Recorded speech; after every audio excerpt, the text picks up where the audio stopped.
8월 27일 목요일 증시가 마감됐습니다. 오늘장 한마디 저점 확인으로 정리하겠습니다. 증권의 가격, 시장의 지수, 기타 자산에 있어서 최저 가격 수준인데요. 오늘 G2 훈풍 속에서 우리 주식시장 사흘째 반등을 이어갔습니다. 중국 정부의 정책 발표에도 불구하고 흔들리던 미국과 중국 주식시장이 나란히 상승세를 기록했기 때문인데요.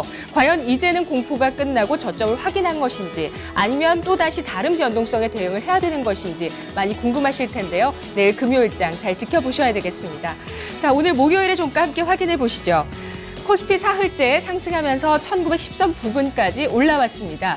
오늘 코스피 지수의 종가는 음봉을 기록하기는 했었지만 오름세 유지했습니다. 0.73%가 상승하면서 1908포인트 기록했습니다.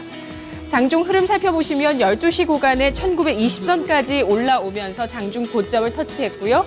장중 1900선을 깨려는 모습도 한때 연출이 되기도 했습니다. 장중 대체로 상승세를 나타내면서 13.91포인트의 오름세를 기록했습니다.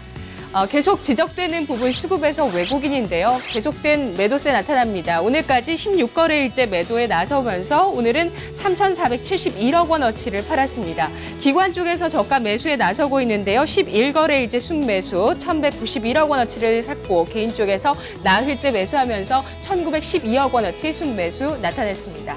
연일 외국인이 팔고 기관이 사는 업종을 살펴보게 되는데요. 오늘은 IT 서비스, 운송장비, 유통, 음식료 쪽입니다. 오늘 유가증권 시장에서 상승했던 업종 함께 살펴보시죠. 섬유의복 6%의 강세 돋보이고요. 비금속 광물 2.8%, 음식료품, 화학, 유통업종 1% 이상, 2% 가까운 오름폭을 기록했습니다. 하락했던 업종은 증권인데요. 1.4% 하락입니다. 운송장비, 철강금속, 운수창고 나란히 0.8에서 0.9%의 내림세를 기록했습니다. 오늘 섬유의복업종 상승세가 도드라졌는데요. 유가증권 시장 시가총액 상위 종목 가운데 제일모직에 따른 휴가입니다. 제일모직이 장중 주가가 10% 넘는 강세를 보여주기도 했습니다. 오늘 하이투자증권에서 분석이 나왔는데요. 지배구조 프리미엄이 기대된다. 향후 그에 따른 성장성과 프리미엄 주가에 반영될 수 있다. 지주사로서의 가치, 그리고 향후의 M&A나 IPO 이슈 여러 가지 부분들이 평가가 됐는데요. 그에 따른 기대감이 오늘 장중에 반영되면서 종가는 6.8% 상승으로 마무리가 됩니다. 15만 7천 원 선 주가 형성했고요. 시가총액 상위 종목 가운데 SK하이닉스, 아모레퍼시픽, 제일모직 이 세 기업이 주목을 많이 받았습니다. 특히 SK하이닉스는 지속적인 외국인 시장 매도 속에서 같은 기간 계속 매도하고 있는 종목이고요. 또 공매도가 집중됐다라는 평가가 나오기도 했는데요. 기술적인 반등, 어제 소폭의 하락 이후에 다시 오늘 6% 이어가고 있고요. 또 아모레퍼시픽, 중국 정부 정책에 대한 기대감을 받으면서 9월 3일에 있을 전승절에 우리나라가 참석하게 된다는 점, 한중 교류에 대한 기대감도 작용했습니다. 오늘 주가 5% 이상 상승했습니다. 반면에 현대차, 기아차, 현대모비스는 나란히 1에서 2% 내외의 하락폭을 기록하면서 자동차주들은 동반 하락세를 나타냈습니다. 유가증권 시장 다시 의식주가 부각받습니다. 인간 생활의 3대 기본 요소인데요. 저성장 시대에 부각을 받고 있는 섹터로 분류할 수 있겠습니다. 특히 오늘 한섬 쪽에서는 올해 실적, 호실적이 전망된다. 하지만 PER이 12배에 그치고 있다. 가격 매력이 있다. 이런 분석이 있었고요. 또 롯데푸드에 대해서 HMR 신제품을 발매하게 되면서 향후 성장 동력이 될 수 있다는 관점 증권사에서 제기되면서 오늘 황제주에 등극했습니다.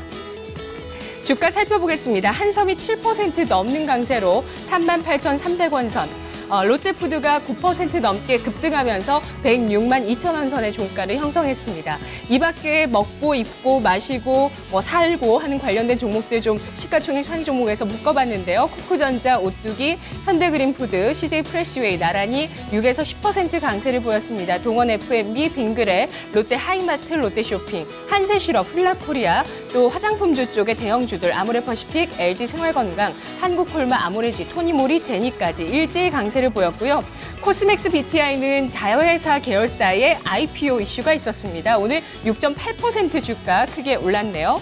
또 건자재 관련해서 벽산과 한일시멘트, 한샘, 또 금호산업까지 일제히 3에서 9%의 강세를 기록했습니다.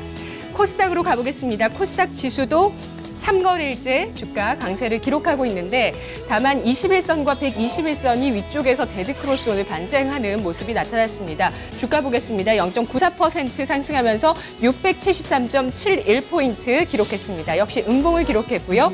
장중에 상승폭을 키우는 순간도 있었지만 상승 탄력이 다소 오후 들어서 둔화되는 모습, 코스닥 지수 6포인트의 상승에 그쳤습니다. 코스닥에서 오늘 기관 쪽에 204억 원어치 매수가 이어졌고 개인 쪽에서도 130억 원어치를 샀지만 외국인 쪽에서 374억 원어치 매도세 나타났습니다. 업종 동향에서 수급 주체 움직임 보겠습니다. 오늘 코스닥에서는 동반 매수가 나타났었던 섹터, 규모가 크진 않았지만 동반 매수세 나타냈던 거 보겠습니다. 오락문화, 의료정밀, 인터넷 쪽인데요. 코스닥의 업종률, 업종 상승률 상위 종목 보겠습니다. 오늘 컴퓨터 서비스가 4.25%, 섬유의류 4.2%, 의료정밀, 금속, 비금속, 음식료가 2% 내외 오름세를 기록했고요. 하락했던 섹터입니다. 코스닥에서 오늘 인터넷 0.7%, 유통이 0.5%, 방송 서비스, 통신 방송이 소폭의 하락세 기록했습니다. 코스닥에서 첫 번째 특징은 바이오주로 잡겠습니다. 오늘 중국 소비도 일부 괜찮은 흐름이었지만 바이오주 반등 두각을 나타냈는데요. 하지만 기술적인 반등이 이제 어느 정도 온 것인지 여기에 대해서도 좀 생각을 해보셔야 될 것이 양대 시장에서 바이오주 의약품 중에 대해서 외국인 기관 오늘 동반 매도세 나타났습니다. 종목별의 상승이 기록됐는데요. 주가 흐름 살펴보겠습니다. 자, 코스닥에서 인트론바이오, 대성 미생물 12% 나란히 상승했습니다. 서울제약이 가격 제한폭까지 상승 탄력을 얻으면서 주가 마무리됐습니다. 셀바이오텍, 오스코텍, 인포피아 나란히 3에서 9% 강세를 기록했고요. 인터로조나 아이센스 같은 의료기기 쪽도 6에서 9% 급등, 젠백스 테크놀로지 10% 급등했습니다. 코스닥의 다음 특징 보겠습니다. 오늘 핀테크주 눈길을 끌었습니다. 그동안 급락장에서 선방했다는 평가를 받았고요. 또 삼성페이가 최근에 출시되면서 핀테크주의 모멘텀으로 계속 자리 잡고 있습니다. 금융당국에서는 10월에 이 예비인가를 통해서 올해 연말까지 연내 인터넷 전문은행 2곳 정도를 출범할 것으로 계획하고 있는데요. 오늘 핀테크주 흐름 살펴볼까요? 다날이 독보적으로 오늘 상승했습니다. 22% 급등하면서 9,700원 선 종가 형성했고요. KG그룹 괜찮았습니다. 모빌리언스, 이니시스 나란히 3%. 또 나이스그룹도 괜찮은데요. 나이스 평가정보, 나이스 정보통신까지 오름세. 특히 나이스가 6% 넘는 강세였습니다. 다우기술은 다소 주춤했고요. 그리고 한국전자금융이 5.7% 상승했고 나머지 종목들은 다소 혼조 양상을 기록했습니다. 9월 선물 지수 보겠습니다. 9월물의 종가 오늘장 향해 가고 있습니다. 현재는 0.44% 오름세를 기록하고 있는데요. 227.95포인트, 선물시장도 역시 오늘장 음봉을 기록했습니다. 수급 주체 동향 함께 보시죠. 개인 쪽에서 700계약대, 기관 쪽에서 2100계약대 매수 우위, 외국인이 현선물을 모두 팔았습니다. 2900계약대의 순매도를 기록했습니다. 3시 마감 시황 권미란이었습니다.